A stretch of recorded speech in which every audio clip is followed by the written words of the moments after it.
ABC Listen. Podcasts, radio, news, music and more.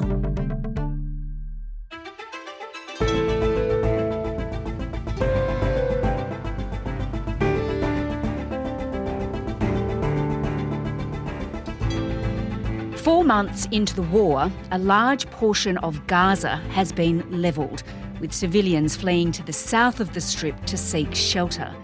For a while, Israel declared the city of Rafah a safe zone, with more than 1 million people flocking there.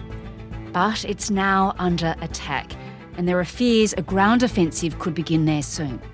Today, reporter Nicole Johnston on the growing international calls for Israel to pull back and what she saw during a rare trip inside Gaza. I'm Sam Hawley on Gadigal land in Sydney. This is ABC News Daily.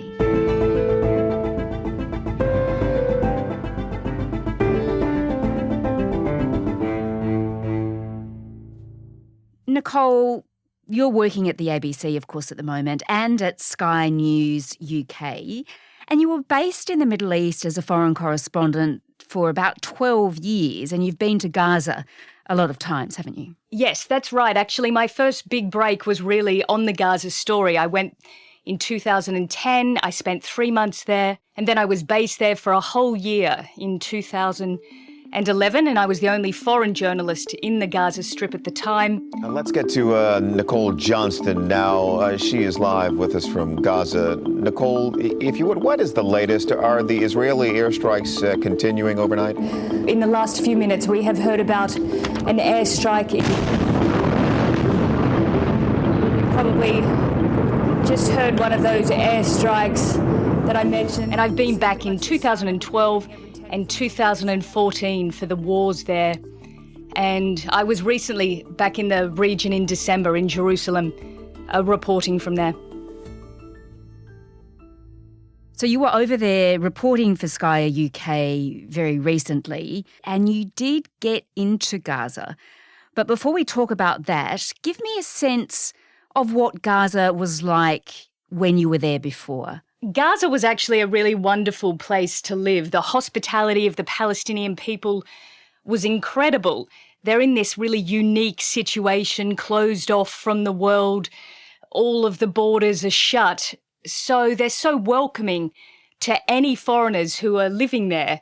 It's right on the Mediterranean Sea, so you get these great coastal breezes, beautiful beaches under normal circumstances, and a wonderful, rich sort of history and great Palestinian food and seafood. It's incredibly densely populated, huge families of 10, 12 children.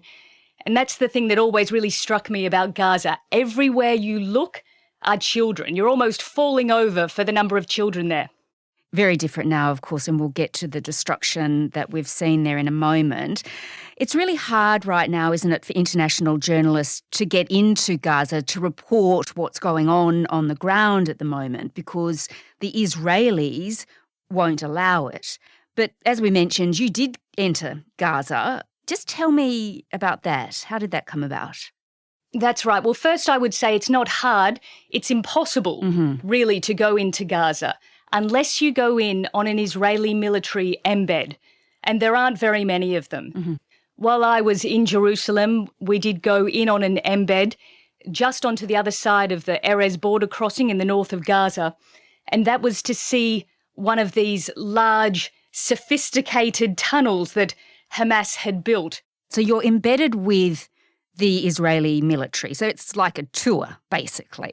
It's a tour because Israel's argument, or one of its arguments for carrying out this war in Gaza, is that it wants to destroy the tunnel network. And there are hundreds of kilometres of tunnels underneath the Gaza Strip, and they are quite something to see. And I have been in some of Gaza's tunnels before, but I had never seen one as well built as this. It's quite a metre or so above me. It's wide enough to fit a vehicle through here. And Hamas has dug in. They have been building and preparing these tunnels for years. So The Israeli military wanted you to see this, wanted you to report it, that it's a Hamas tunnel. They say there's a huge network of them, of course, under Gaza. What they didn't want you to see, or they didn't show you at least, was the rest of Gaza. So you didn't see the destruction, but we know, don't we, Nicole, that very large parts of Gaza are now destroyed. That's right, we couldn't see the destruction from where we were, but you could see it in the distance. The northern part of Gaza especially appears to have been completely devastated. We also know that by some of the reporting that's been carried out by the New York Times and Associated Press and some universities that have done satellite work. And they're saying that 2/3 of buildings in the northern part of Gaza have been destroyed. Schools, hospitals, shops, buildings, apartment blocks, it's all gone.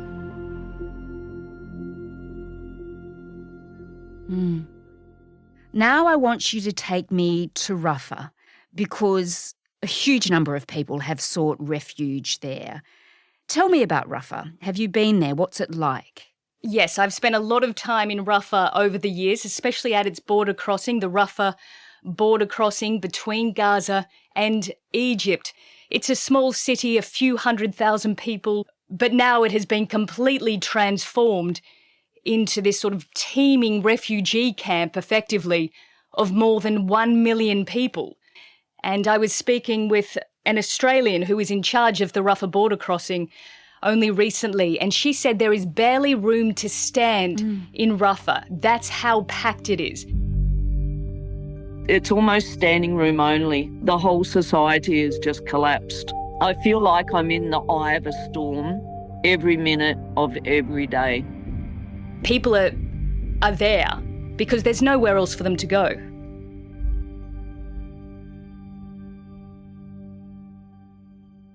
So, Nicole, Rafah was seen as this safe place for civilians, and as you said, 1 million people are seeking shelter there. But that all changed, didn't it, when Israel began bombing the area last week? Just tell me about that. First, I would say it wasn't seen as a safe place. It was seen as a place that was safer than the north. There was a big escalation on Sunday night, around 40 airstrikes apparently. It turns out, according to the Israeli military, that they were carrying out those air raids as cover while they sent in special forces to try and rescue 2 Israeli hostages. They got those 2 hostages out, 2 elderly Israeli men, and took them back into Israel. 60-year-old Fernando Simon Marman and 70-year-old Louis Ha have now been reunited with their families in an Israeli hospital. We saw them, a lot of tears, hugs, not many words. But during these airstrikes, according to the Palestinian health officials, dozens of people were killed in Rafah. And of course, for the Palestinians, they fear that that is just the beginning once Israel decides to formally begin a ground war inside that city. That's the growing concern, isn't it, that there will be a major ground offensive, and world leaders are pretty concerned about that. Yes, the rhetoric has really increased over the last couple of weeks with this Rafah offensive looming. We've had the US President Joe Biden come out and say that it should only go ahead if Israel has a credible plan to evacuate. Many people there have been displaced multiple times, fleeing the violence to the north, and now they're packed into Rafah, exposed and vulnerable. They need to be protected. In the UK, the Foreign Secretary has said that Israel should think very seriously about moving into Rafah. Even Germany has come out and raised concern about the operation and said that it could lead to a humanitarian catastrophe and that safe corridors need to be provided. So that's one of the big questions. If Israel is so insistent on entering Rafah, what are they going to do about the 1 million people there? Yeah, and our own Prime Minister Anthony Albanese, he was speaking on Radio 2GB, and he was really demanding that Israel heed the international community's warnings on this. Israel has a responsibility as a democratic nation to show care in relation to these innocent civilians.